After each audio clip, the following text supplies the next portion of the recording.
My name is Amelia. I'm 32 years old, and I set my own marriage on fire just to see if my husband would try to put it out.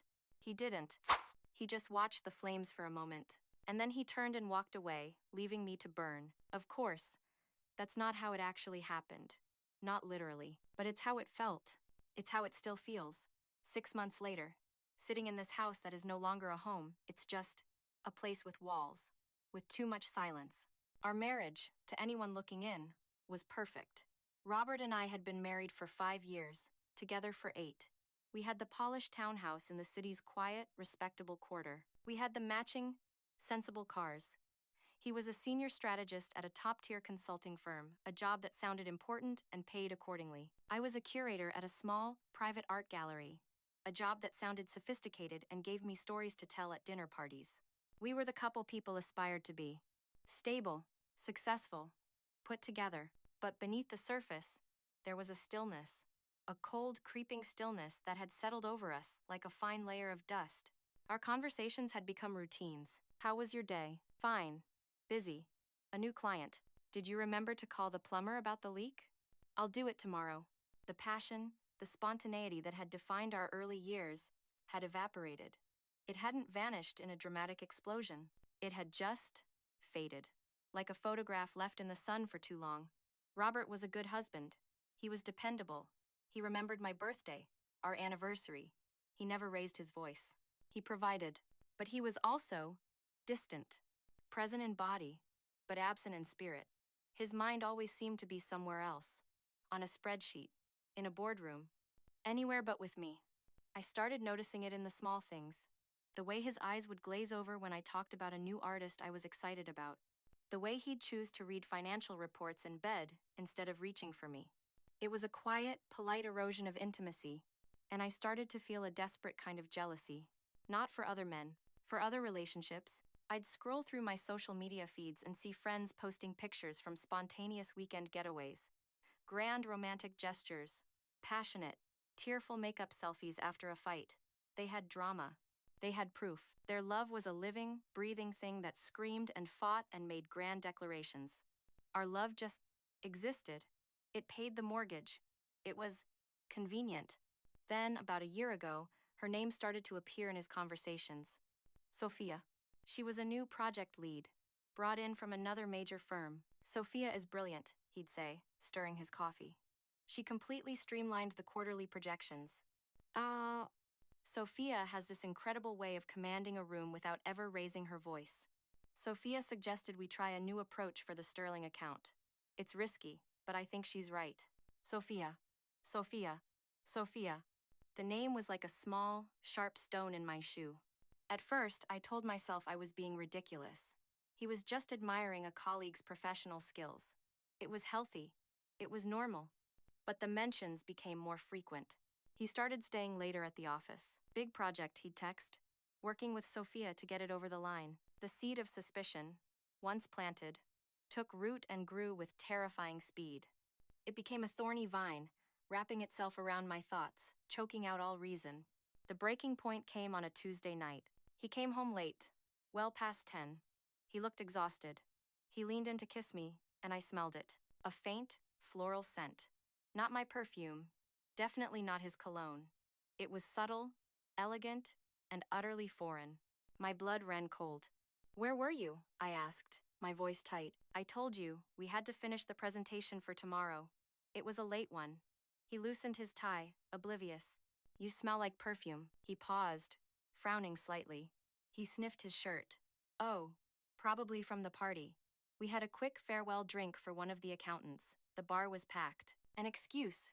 It sounded so plausible, too plausible. That night, after he fell asleep, I did something I had never done before. I took his phone from the nightstand. My hands were shaking as I held it, my thumb hovering over the screen. His fingerprint unlocked it.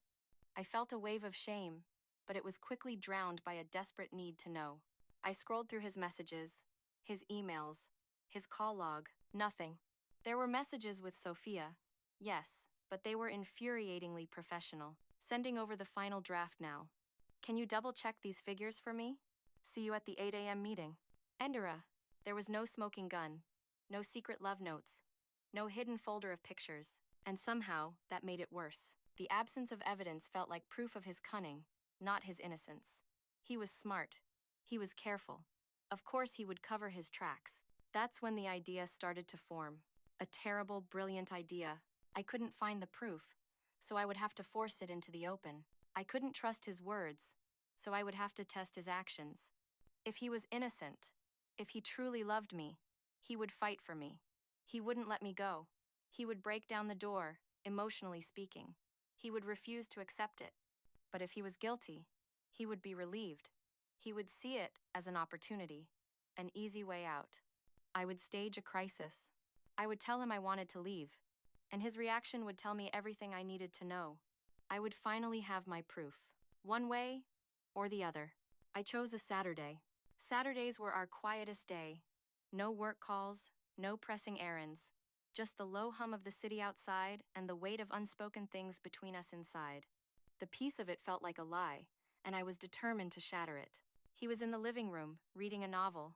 The sunlight slanted through the window, catching the dust motes dancing in the air. He looked calm, content, completely unaware that I was about to detonate our lives. My heart was hammering against my ribs like a trapped bird. I had rehearsed this.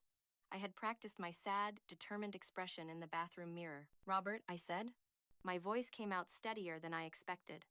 He looked up from his book, a gentle smile on his face. "Yes?" That smile. It almost made me falter. It was the smile of a man who thought his world was secure. "We need to talk." The smile vanished. He put a bookmark in his novel and set it down, giving me his full attention. That was Robert. Always proper. Always composed. I sat down on the armchair opposite him, keeping the coffee table between us like a barricade. "I've been doing a lot of thinking," I began, my voice trembling just enough to be convincing. "About us. About everything." He just watched me, his expression unreadable, waiting. "And I don't think this is working anymore," I said, the words feeling heavy and foreign in my mouth. I think we need some space. I can't keep living like this. In this dishonesty." I let the word dishonesty hang in the air between us. This was it. This was his cue. In my mind, a movie played out. He would look shocked, hurt. He would get up, kneel in front of me, take my hands. "Dishonesty? Amelia, what are you talking about? Whatever it is, we can fix it. Tell me what's wrong. Don't do this." He would beg. He would plead. He would promise to change. Robert did none of those things. He just sat there. For a long, silent moment, he just looked at me. His expression shifted from surprise, not to panic, but to a profound, bone-deep weariness. It was as if a mask had slipped, revealing not a monster, but just a very, very tired man. Then he nodded. Slowly. "Okay," he said. "Just that. One word. Okay." It was spoken with the same calm finality as if I'd just told him we were out of milk. The silence that followed was deafening.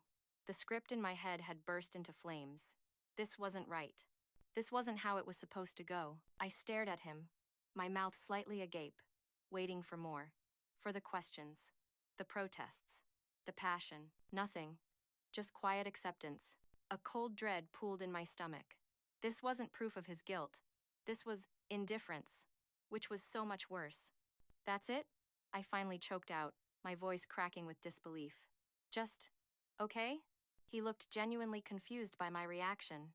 He tilted his head. "Well, if that's how you feel, I'm not going to force you to stay. I respect your decision."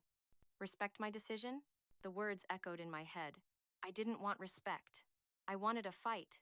I wanted him to tell me my decision was crazy, that he couldn't live without me.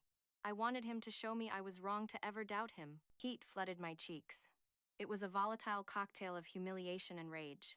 "So you're just going to let me go?" I demanded, my voice rising. "Just like that? After 5 years of marriage? This is all I'm worth to you? And okay?" Now he looked puzzled. "Amelia, I don't understand. You just said you wanted space, that you wanted to leave. I'm trying to give you what you asked for." The charade was impossible to maintain. My carefully constructed sadness shattered, replaced by raw, unfiltered frustration. "You're supposed to fight for me, Robert," I blurted out, the words tumbling out before I could stop them. "You're supposed to care enough to at least ask why. You're supposed to tell me I'm wrong." His expression changed then. The weariness was replaced by a flicker of something else. Realization. And then, a deep, profound disappointment. It was the look of a man who had just solved a puzzle he wished had remained a mystery. "Wait," he said, his voice quiet. "Was this a test?" The question hung in the air, sharp and accusatory. I couldn't admit it. Not outright. It would make me sound manipulative, crazy. "No," I sputtered, trying to backtrack. I just thought if you really loved me, you wouldn't just accept it without a word. You'd want to know what went wrong." Robert stood up slowly. He ran a hand through his hair. A gesture I knew meant he was trying to keep his composure. "Amelia," he said, his voice heavy with a sorrow that felt more final than any angry outburst could have. "Marriage doesn't work like that. You can't set traps for people. You can't say things you don't mean and expect me to read your mind and perform the correct scene for you." He walked towards the hallway. "I think I should go," he said. "I'll pack a few things. Stay at a hotel for a while. Give you the space you asked for." Panic seized me. A real, gut-wrenching panic. This wasn't a scene anymore. This was real. He was actually leaving. "So that's it?" My voice was shrill. "You're just walking away? After everything?" He paused at the door to our bedroom and looked back at me. His face was a calm, sad mask. "You told me you wanted me to leave, Amelia. I'm respecting that. What else am I supposed to do?" My mind scrambled for something. Anything. To provoke a reaction. To hurt him the way I felt hurt. "You're a cold-hearted coward," I screamed. "You were just using me all this time, waiting for an excuse to run off to her." He just shook his head slowly. The disappointment in his eyes was like a physical blow. "I'm not going to do this," he said, his voice low and firm. "I'm not going to have this fight. It's exactly the kind of drama you think you want, but it's poison." He disappeared into the bedroom. A few minutes later, he emerged with a small overnight bag. He didn't look at me as he walked to the front door. "When you're ready to have an honest conversation," he said, his hand on the doorknob, "let me know. But I don't play games, Amelia." And then he was gone. The door clicked shut, and the silence that rushed in was absolute. He had failed the test. Spectacularly. He had walked away. And in my twisted, wounded logic, that was all the proof I ever needed. The first 24 hours were a blur of tears and fury. I paced the silent house, phone clutched in my hand, jumping at every phantom buzz. He would call. He had to. Once the shock wore off, he'd realize what he was losing. He would come to his senses. The call never came. By morning, my grief had curdled into a hard, righteous anger. His calm departure wasn't just indifference. It was a confession. He had been relieved. He was probably with her right now, telling her he was finally free. I needed to control the narrative. I needed to be the wronged wife, not the manipulative game player. My first call was to my best friend, Chloe. We met for coffee at our usual spot. "I can't believe it," I said, dabbing at my eyes with a napkin for effect. I finally confronted him. I told him I couldn't live with the suspicion anymore, and he just left. "He left?" Chloe frowned, stirring her latte. "He didn't say anything? He didn't try to explain?" "Not a word," I lied, shaking my head. "He just said okay and packed a bag. No questions, no denial, nothing. It's like he was glad to go." Chloe, who had known both of us for years, looked thoughtful. "That doesn't sound like Robert. He's always been so level-headed. Are you sure you didn't, push him?" Her question felt like a small betrayal. "Push him?" I scoffed, offended. "I'm the victim here, Chloe. I'm the one whose husband is having an affair. But do you have proof?" She pressed gently. "Real proof?" His indifference was all the proof I needed. I snapped. I saw a flicker of doubt in her eyes, and I quickly changed the subject, painting a vivid picture of my lonely, tear-filled night. By the end of our coffee, I had her patting my hand and telling me I deserved better. But the seed of her skepticism unnerved me. My next step was to escalate. I began a campaign of obsessive, clandestine investigation. I created a fake social media profile so I could watch Sophia's accounts without her knowing. Her life was infuriatingly normal. Posts about work achievements, pictures from a hiking trip with a group of friends, a photo of her new puppy. There were no romantic, clandestine shots with Robert. This, of course, only proved how careful they were being. I started driving by his office building, the Sterling Tower, around closing time. I'd park across the street, my heart pounding. watching the streams of people flooding out. One evening, I saw them, Robert and Sophia, walking out with two other colleagues. They were all laughing about something. As they reached the corner, Robert and Sophia went one way, and the other two went another. They walked for a block, talking, before separating at the subway station. He went down one entrance, she another. It was professional. It was innocuous. In my mind, it was a secret, public rendezvous. A stolen moment before they met up later. I took a blurry photo with my phone. A dark, grainy image that proved nothing but felt like concrete evidence to me. I sent the photo to my group of friends. Look, caught them leaving work together. Again, the sympathetic replies poured in. So blatant. He's not even trying to hide it. You poor thing. Only Chloe responded with a private message. Amelia, they work together. On the same team. This isn't proof of anything. I ignored her message. She just didn't want to see the truth. My campaign extended to our families. I called my mother-in-law, my voice choked with expertly crafted sobs. He just left me, I cried. He won't even talk to me. Oh, Amelia, dear, she said, her voice full of concern. I'm so sorry to hear that. What on earth happened?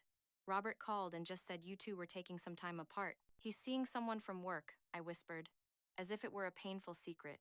I think he's been lying to me for months. There was a pause on the other end of the line. An affair? Robert? That doesn't seem possible. He adores you. Perhaps there's been a misunderstanding? There's no misunderstanding, I said firmly. He didn't even deny it. She sighed, a sound of deep sadness. I'll talk to him. But Amelia, you two need to talk to each other. Calmly. Her plea for calmness felt like an accusation. She was siding with him. Of course she was. He was her son. I felt a surge of defiant self-pity. I was all alone in this fight. The days crawled by. The only communication from Robert was a single, curt email. Amelia, I've transferred money for this month's mortgage and bills. I'll be staying at the Westwood Hotel until we can figure out a more permanent arrangement. Let me know when would be a good time to come by and get the rest of my things. No apology. No regret. Just logistics. It was the email of a business partner dissolving a contract, not a husband ending a marriage. Each neutral, practical word fueled my obsession. I was no longer just sad. I was on a mission. A mission to expose him. To make everyone see him for the cold, cheating fraud I was now convinced he was. Then, I got the opening I was waiting for. An invitation appeared in my inbox. A forwarded email from a mutual friend. It was for the annual corporate gala hosted by Robert's firm. It was a black tie event, the biggest of the year. I knew he would be there, and I knew, with absolute certainty, that he would bring her. It would be their coming out party. A slap in the face to me and our entire marriage. Well, I wasn't going to let that happen. If he wanted to humiliate me, I would show him what real humiliation looked like. I was going to crash that party, and I was going to get my confrontation. This time, there would be no quiet, dignified exit. This time, there would be witnesses. The night of the gala, I transformed myself. I chose the dress Robert had always loved the most. A deep crimson silk that clung to every curve. He'd once said it made me look like a classic movie star. Tonight, I wanted it to be a weapon. A reminder of what he was throwing away. I spent 2 hours on my hair and makeup, creating a mask of flawless, tragic beauty. I didn't have a ticket, of course. But I knew the venue, a grand downtown hotel, and I knew that at these large corporate events, security was often focused on the main entrance. I walked in through the hotel's side entrance, head held high, as if I belonged there. No one stopped me. The ballroom was breathtaking. Chandeliers dripped with crystal, and the air buzzed with the sound of clinking glasses and confident laughter. Men in sharp tuxedos and women in glittering gowns mingled and networked. For a moment, I felt a pang of nostalgia. Robert and I used to navigate these events as a team. He would handle the business talk, and I would make the charming small talk. We were good at it. We were a power couple. Now, I was an intruder, a ghost at the feast. I scanned the room, my heart a frantic drum against my ribs. And then I saw him. He was standing near the floor-to-ceiling windows, a glass of champagne in his hand. He was laughing at something. He looked handsome, relaxed, happy. And standing next to him, smiling, was Sophia. She was wearing a simple, elegant black dress. Her hair was pulled back in a chic knot. She looked poised, understated, everything I was not in that moment. They weren't touching. They weren't standing inappropriately close. They were in a small group with Robert's boss and another couple. But to my eyes, they were the only two people in the room. An invisible, shimmering thread connected them. I felt a white-hot surge of rage. It was so potent. It made my vision swim for a second. He had brought her. He had actually dared to bring his mistress to his company's biggest event while his wife was at home, heartbroken. The sheer arrogance of it was staggering. My plan, which had been a vague idea of a tearful confrontation, solidified into something much sharper, much crueler.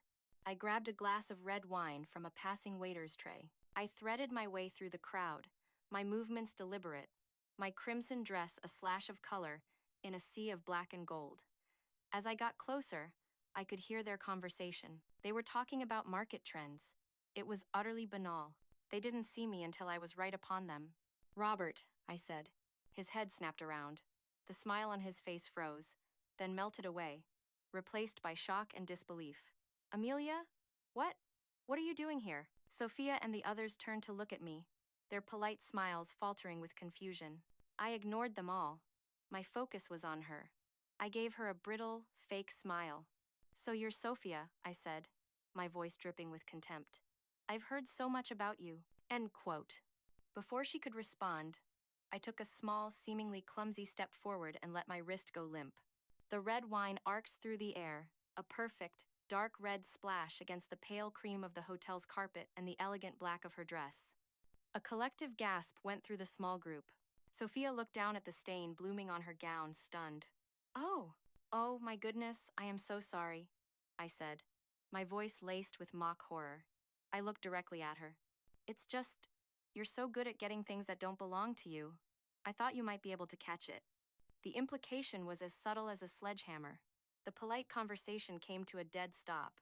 Robert's boss stared, his mouth slightly open. Sophia's face flushed, a mixture of embarrassment and dawning comprehension. Robert grabbed my arm, his grip surprisingly strong. "Amelia, stop it. Right now." His voice was a low, furious hiss. I wrenched my arm away. The performance was in full swing now. I turned up the volume. "Stop what, Robert?" I cried, letting my voice break. "Stop pretending? Stop letting you and your colleague humiliate me? How dare you bring her here? To this event? Does our marriage mean so little to you?" People were starting to stare. The buzz of conversation in our corner of the ballroom had died down, creating a small pocket of mortified silence. "This is not the time or the place," Robert ground out, his face pale with a mixture of anger and acute embarrassment. He was a man who prized his professional reputation above all else. I had just thrown a grenade into the middle of it. "No, this is the perfect place," I shot back. "I want everyone to see. I want them to see what kind of man you really are." Sophia, to her credit, had regained her composure. She looked at me, not with anger, but with a strange sort of pity. "I think you have the wrong idea about—" "Oh, save it," I snarled. "I'm not an idiot." Robert's boss, a man named Mr. Davies, finally stepped forward. He put a placating hand on Robert's shoulder. "Robert, perhaps you and your wife should step outside." Robert looked utterly defeated. The fury in his eyes had been replaced by a hollow emptiness. He looked at me as if I were a stranger, a dangerous, unpredictable stranger. "This is over, Amelia," he said, his voice flat and devoid of all emotion. "It was over when I walked out the door, but now, it's burned to the ground." He turned to Mr. Davies. "I am so sorry, sir. I'll handle this." He then looked at me, his eyes cold as ice. "You need to leave. I'm not going anywhere until you admit what you've done." That's when I saw the hotel security guard, a large man with a walkie-talkie, making his way purposefully toward our little drama circle. Mr. Davies had clearly signaled him. The humiliation hit me like a physical blow. They were going to throw me out. Robert saw him too. He took a step towards me. "Please, Amelia," he whispered, his voice pleading for the first time all night. "Just go. Don't make this even worse than it already is." Something in me snapped. Seeing him plead, not for me, but for his own reputation, was the final insult. I looked at him, at Sophia with her wine-stained dress, at the circle of staring, judging faces, and I just started to laugh. A wild, unhinged sound that was closer to a sob. I turned without another word, my crimson dress swirling around me, and walked away before the security guard could reach me. I could feel every single pair of eyes in that room on my back. I didn't stop walking until I was out on the cold street, the city lights blurring through the hot tears that were finally streaming down my face. I had wanted my confrontation. I had gotten it. And in the process, I had become the one thing I never thought I'd be. The crazy wife, the public spectacle, the villain of my own story. The fallout was swift and absolute. 2 days after the gala, a courier delivered a thick manila envelope to my door. My hands trembled as I opened it. Inside were the divorce papers. Legal, formal, and brutally efficient. Robert wasn't asking for a trial separation. He was filing for dissolution of marriage. The language was cold, citing irreconcilable differences. He had listed his address as the Westwood Hotel. There was a letter from his lawyer outlining the proposed division of assets. It was fair, generous, even. He wasn't trying to punish me financially. He was just cutting me out, surgically. The social fallout was just as brutal. My phone, which had been buzzing with sympathetic messages, fell silent. The story of my performance at the gala had clearly spread like wildfire through our social circle. I had crossed a line. I had aired our dirty laundry in the most public, spectacular way imaginable, and it had made everyone deeply uncomfortable. I tried calling Chloe. She picked up after the 5th ring. "Hello?" Her voice was wary. "It's me," I said. "Did you hear what happened?" "I did, Amelia," she said, and there was no sympathy in her tone, only exhaustion. "He brought her there, Chloe. He flaunted her in front of everyone." There was a long sigh on the other end of the line. "Amelia, my cousin's husband works at Robert's firm. He was there. He said Robert and Sophia were with a group of people the entire time, and you came out of nowhere and caused a horrible scene." I felt my defenses rise. "He's just covering for Robert." "Ev, is he?" Chloe's voice was sharp. "Or maybe, just maybe, you saw what you wanted to see. I can't do this anymore, Amelia. I love you, but I can't support this. This self-destruction. You need help. Real help." She said she had to go. The call ended. I stared at my phone. I had lost my husband, and now I was losing my best friend. All because they refused to see the truth. My desperation reached its peak a week later. I did something I knew I shouldn't. I drove to the parking garage of the Sterling Tower and waited. I needed to see him. I needed to talk to him. Away from lawyers and friends and family. If I could just make him understand my pain, my fear, maybe I could undo this. I saw his car pull in just after 7 in the evening. He got out looking tired, his briefcase in hand. I got out of my car and called his name. Robert. He froze when he saw me. All the color drained from his face. He looked around as if expecting another scene. "Amelia," he said, his voice flat. "You shouldn't be here." "I just want to talk," I pleaded, walking towards him. 5 minutes. Please, no yelling. No drama. I promise." He hesitated, then gave a weary nod. He leaned against his car, crossing his arms over his chest. A defensive posture. "What do you want, Amelia?" "I don't want a divorce," I whispered, the words feeling fragile in the cavernous, concrete space. He closed his eyes for a moment. "It's too late for that." "No, it's not. We can fix this. I know I overreacted at the party." "Overreacted?" He gave a short, bitter laugh. "You humiliated me. You assaulted a colleague. You potentially damaged my career. That's a bit more than an overreaction." "She's not just a colleague," I insisted, my promise of no drama already fading. "Don't lie to me, Robert. Not anymore." "Oh," he looked at me then, and for the first time, the exhaustion was gone, replaced by a cold, hard clarity. "You want the truth?" he said, his voice dangerously quiet. "Fine. Here it is. There was never anything going on between me and Sophia. Ever." "You're lying." "No," he said, taking a step closer. His eyes were intense. "I'm not. We were working on a difficult, high-pressure project. We worked late. We had lunch with the team. That's it. The perfume you smelled? It was from our 60-year-old accountant, Brenda, who hugged everyone at her retirement party. The reason I seemed distant? I was stressed. I was worried about the project, worried about our finances, and I was worried about us, because I could feel you pulling away from me for months, looking at me with suspicion for reasons I couldn't understand." He let that sink in before he continued. I kept my head down, thinking if I could just get through this project, things would get better. I thought we could take a vacation, reconnect. But you didn't want to reconnect, Amelia. You wanted a villain. You needed a bad guy to blame for the fact that we were drifting apart. Tears were stinging my eyes. That's not true, isn't it? He challenged. You didn't come to me and say, Robert, I feel distant from you. I'm scared. Can we talk? No, you laid a trap. You created a test you knew I would fail because the outcome was already decided in your head. The moment I walked out that door to give you the space you demanded, I was guilty. Nothing I could have done would have changed that. His words were like a series of precise, painful cuts, dissecting my entire narrative, leaving my motives exposed and ugly. You don't love me, Amelia, he said, his voice softening with a sad finality. You love the idea of a grand, dramatic love, the kind that has soaring highs and devastating lows. I couldn't give you that. I just gave you a steady, quiet love. And it wasn't enough for you. He pushed himself off the car. I have to go. What about her? I choked out. Sophia? He paused. What about her? You're going to be with her now, aren't you? He looked at me, a flicker of something unreadable in his eyes. My relationship with Sophia, or anyone else, is no longer your concern. Sign the papers, Amelia. Please. Let's just end this with some dignity. He turned and walked toward the elevators without looking back. I stood there in the cold, dim light of the parking garage, the smell of exhaust fumes thick in the air. His words echoed in my ears. You needed a villain. For the first time, a terrifying thought wormed its way into my mind. What if he was right? What if the only affair had been the one I'd imagined? I leaned against my car, my legs suddenly weak. I had destroyed my marriage, not over a betrayal, but over a ghost. A phantom I had created out of my own insecurity. And now I was alone. Utterly and completely alone. I went home that night, and with a hand that felt like it belonged to someone else, I signed the divorce papers.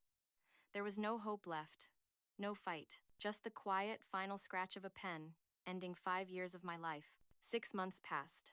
6 months of hollow days and long, silent nights. The divorce was finalized. The house, which I had fought to keep as some sort of Pyrrhic victory, felt more like a mausoleum. Every room held a memory. Every corner echoed with a silence that was louder than any argument we ever had. My work at the gallery suffered. My passion had evaporated, replaced by a dull, persistent ache. My boss had spoken to me twice about my lack of focus. Friends stopped calling. The invitations to parties and dinners dried up.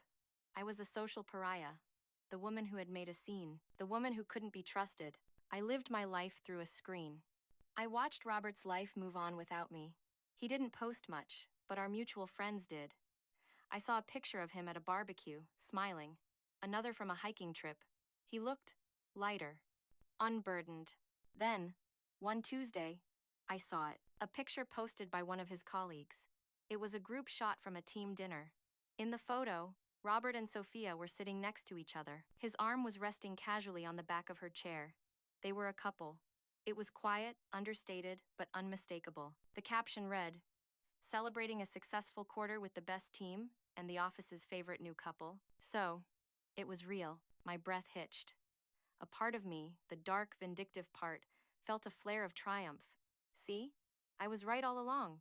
But the triumph was fleeting, quickly extinguished by a much larger wave of crushing despair. Because even as I looked at the photo, I knew the truth of the timeline. He hadn't been with her then, but he was with her now. My actions hadn't uncovered an affair. They had created the opening for a new relationship to begin. I had pushed my husband directly into the arms of the one woman I was afraid of. The final nail in the coffin came a few weeks later. I ran into Chloe at a bookstore. It was the first time I'd seen her in months. The encounter was awkward, stilted. "How are you, Amelia?" she asked, her eyes full of a pity I couldn't stand. "I'm fine," I lied. "Keeping busy." We made small talk for a minute.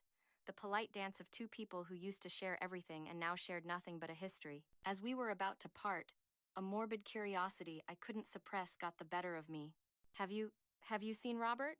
I asked, trying to sound casual. Chloe sighed. She knew what I was really asking. "I saw him last week, actually, at a friend's engagement party." She hesitated. "He was with Sophia." "I know. I saw a picture. They look happy," I said, the words tasting like acid. "They are," Chloe said softly. "He seems calm, at peace. It's good to see."